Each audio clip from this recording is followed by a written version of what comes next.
Como alcançar a estabilidade financeira? Capítulo 7, Poupança, página 121. Uma mãe tem a preocupação exagerada de que seus filhos estudem em boas escolas para passar nas melhores universidades e conseguirem um ótimo emprego, para garantir a tranquilidade no futuro.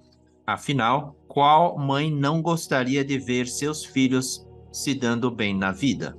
Ela vive empurrando o concurso público para que seus filhos estudem para passar, porque os concursados não serão demitidos em tempos de crise, além de se aposentarem com salário integral.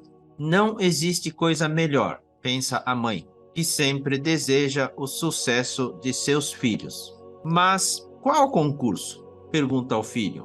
Qualquer concurso, a mãe responde. O importante é a estabilidade e segurança. A busca pela segurança vem da insegurança, por exemplo, do medo de ficar desempregado. Quem já passou por esta experiência sabe que o dinheiro para de entrar enquanto as despesas continuam chegando todos os dias. É uma sensação de fraqueza e impotência ver as contas vencerem e não ter dinheiro para pagar. Estas experiências marcam fortemente quem passou por isso, o que faz buscar segurança, segurança e segurança. No entanto, a verdadeira segurança não está na renda, mas no patrimônio. Claro que em determinada idade não dá mais para trabalhar, e uma renda proporcionada como a aposentadoria dá segurança. Mas o que proporciona tranquilidade e segurança é a formação de patrimônio, aproveitando os melhores anos produtivos de trabalho. A construção de reservatório de recursos ajuda a garantir a travessia de períodos sem renda, e a primeira conta do patrimônio é a poupança. Como formar uma poupança de reserva? Muitas pessoas prometem que, se sobrar dinheiro no final do mês, irão poupar. Na maioria das vezes, isso não ocorre, e muitos não percebem que estão se auto-enganando. Isso porque, intimamente, elas sabem que é muito difícil sobrar dinheiro, o que faz com que a atitude de poupar seja condicionada a sabe-se lá quando. Com esse modelo de pensamento, cada vez mais pessoas têm atravessado anos e anos sem conseguir fazer um mínimo de poupança, nem mesmo pequenas reservas para uma eventual emergência. Ao contrário, em vez da poupança, elas criam dívidas.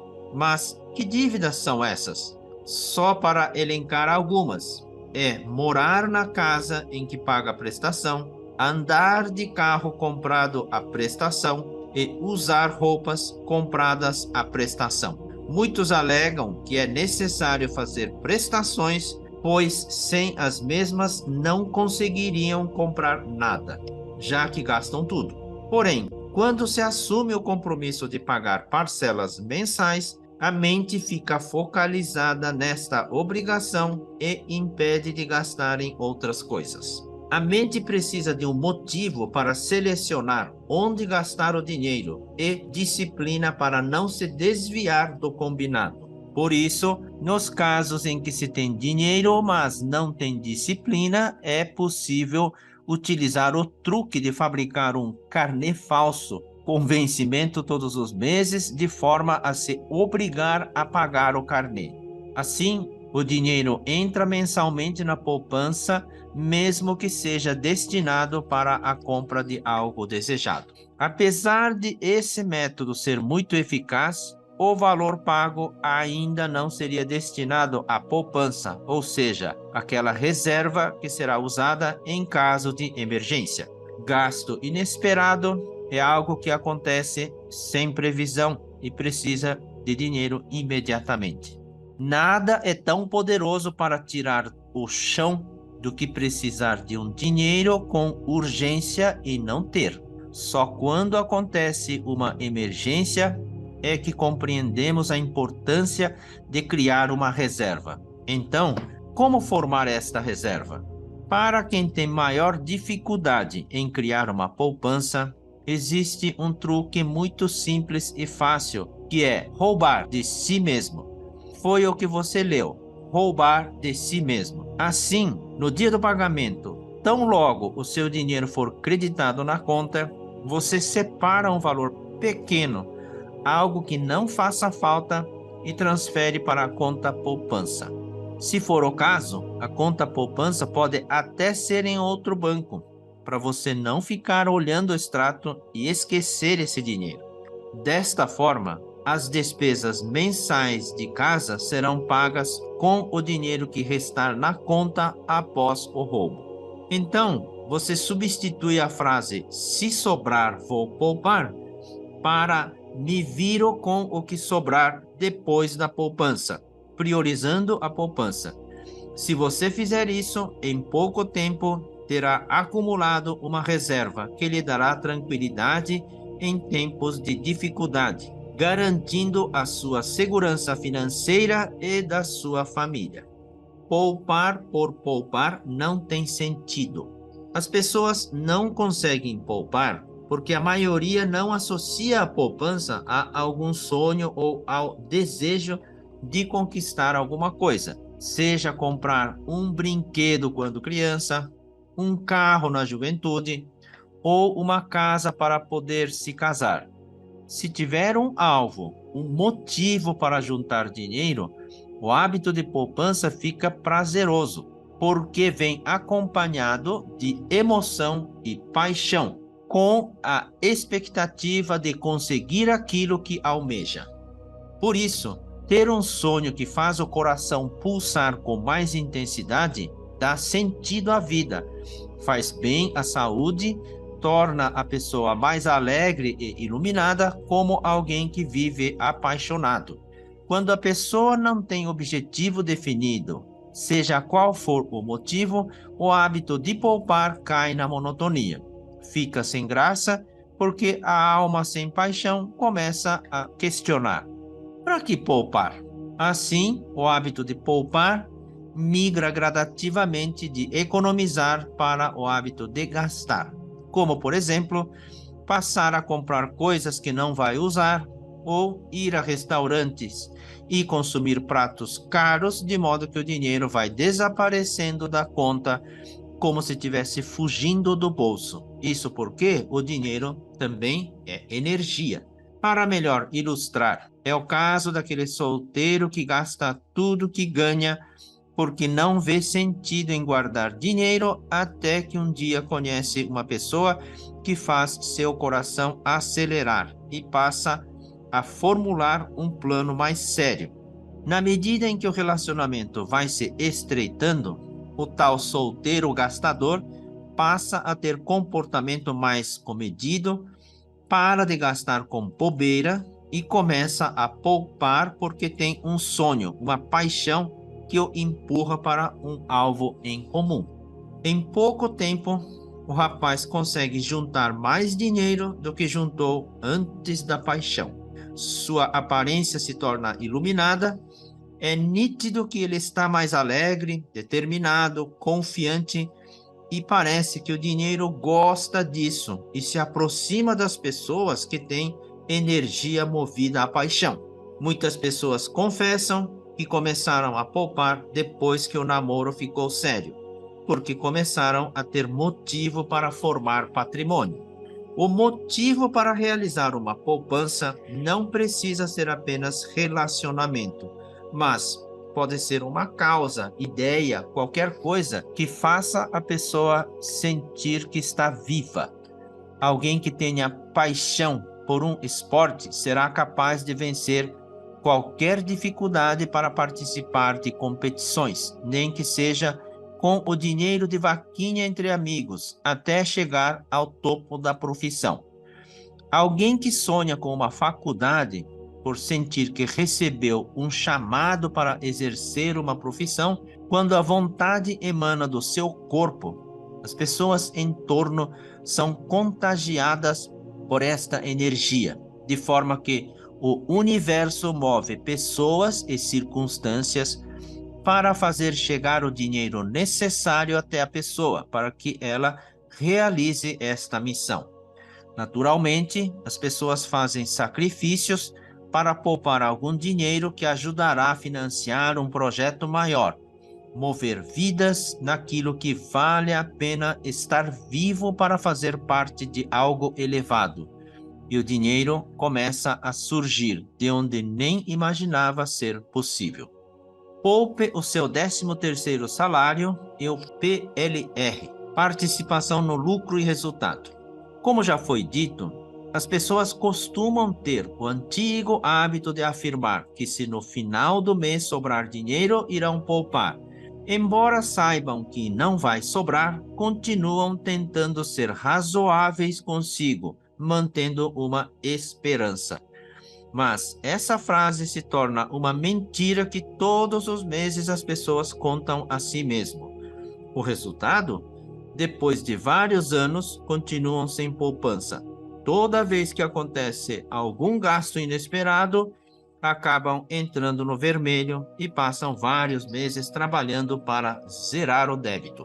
É comum, sobretudo, entre os jovens, não fazer ideia de como poupar, seja por falta de orientação ou por não ter sido educado a poupar quando criança, mesmo que apenas uma moeda. Por isso, o mais importante é adquirir o hábito e o costume de guardar um pouco cada vez, com frequente constância. Neste sentido, na empresa Custos e Ganhos, nas aulas ministradas sobre educação financeira, sempre recomendamos organização para passar os 12 meses do ano apenas com o salário, de forma a poupar o 13º salário e o PLR, participação no lucro e resultado.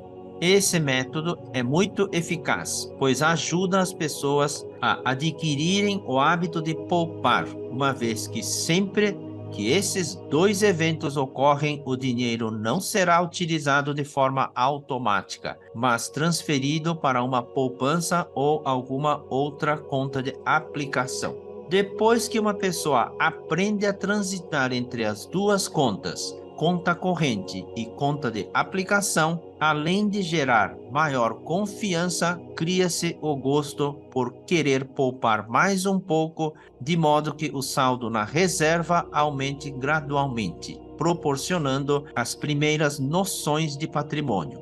Então, a reserva passa a ser um dos itens do patrimônio que figura até na declaração do imposto de renda, e aos poucos se aprende o modelo de pensamento das pessoas prósperas, que é o de administrar o patrimônio.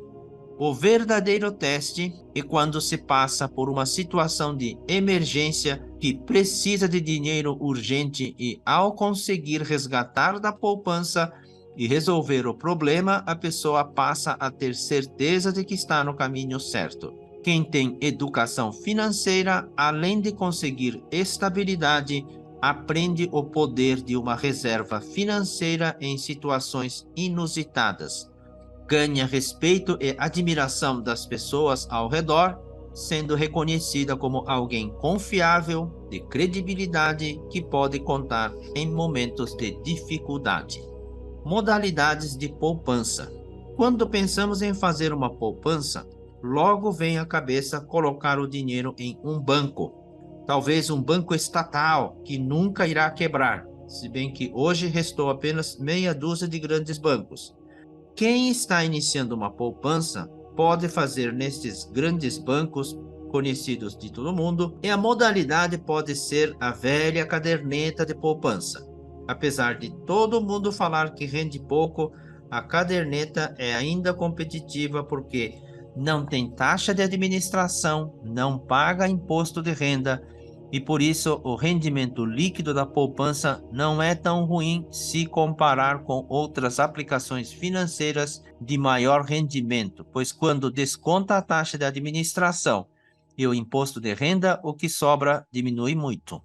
Já quando o saldo da poupança começar a aumentar, algo como um valor suficiente para a despesa de um ano ou mais, então você poderá pesquisar em produtos financeiros com mais opções, sempre analisando a porcentagem da taxa de administração e a retenção do imposto de renda.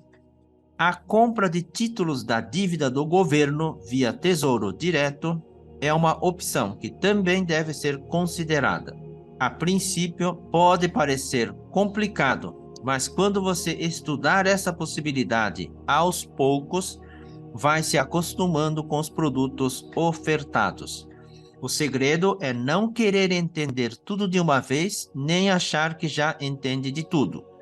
As alternativas dos produtos financeiros exigem uma vida inteira de estudos, que você descobre quando experimenta as opções do mercado.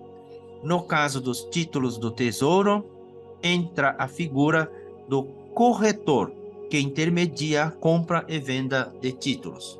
Quando o valor da reserva ficar cada vez maior, você poderá sair do circuito dos grandes bancos e começar a aplicar suas reservas em bancos de investimentos, através de corretoras independentes.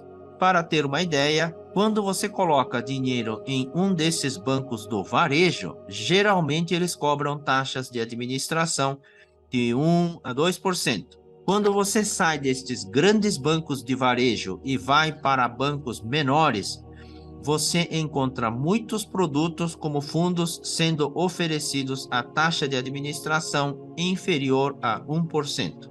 Quando o valor aplicado for pequeno e o prazo curto, a diferença não é tão grande, mas na medida em que o poupador vai ganhando experiência e se torna investidor, com o valor da poupança cada vez maior, aplicando no horizonte de tempo que ultrapassa os 30 anos, cada ponto percentual menor na taxa de administração fará a diferença muito grande no saldo acumulado de longo período. Também devem ser consideradas as modalidades de poupança, a previdência privada e o seguro como opções de investimento que prevê, entre outras possibilidades, a sucessão de patrimônio, a transmissão de herança, um legado financeiro que se deixa para a posteridade.